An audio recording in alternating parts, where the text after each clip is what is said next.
The impact of COVID long term is relatively unknown, but in the short term, utilization has been down for 2020, primarily because most elective surgeries and diagnostic treatments and care have been postponed.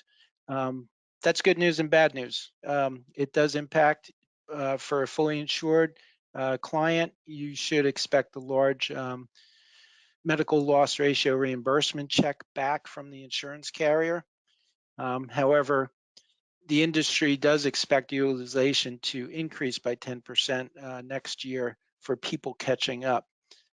One interesting note, when we look at diagnostic testing that was postponed in 2020 because of COVID, breast cancer diagnosis was down by 52%. That doesn't necessarily mean there's 52% less breast cancer. It means 52% of the population with breast cancer wasn't diagnosed in 2020.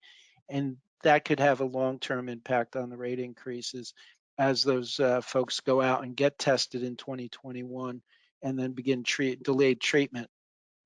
The second piece of this is for furloughed, laid off people.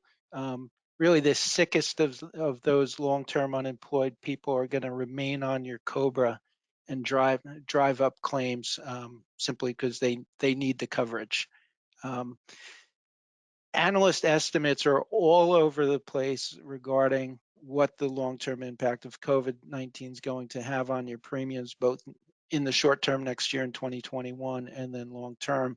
But analysts are predicting as high as 40% rate increases. And we have anecdotally seen clients with similar rate increases expected for January 1st renewals.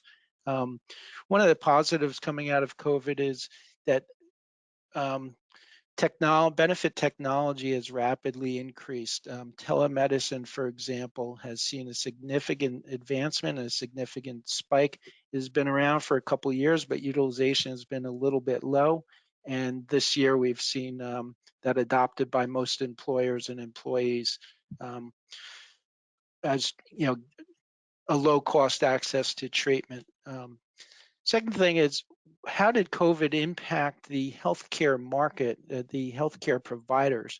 I had the opportunity to sit in on webinars hosted by two of the main Hackensack network hospital networks in the state, RWJ Barnabas and Hackensack Meridian. Both reported similar numbers. I'm showing here the RWJ Barnabas numbers, but Hackensack Meridian reflected the same thing.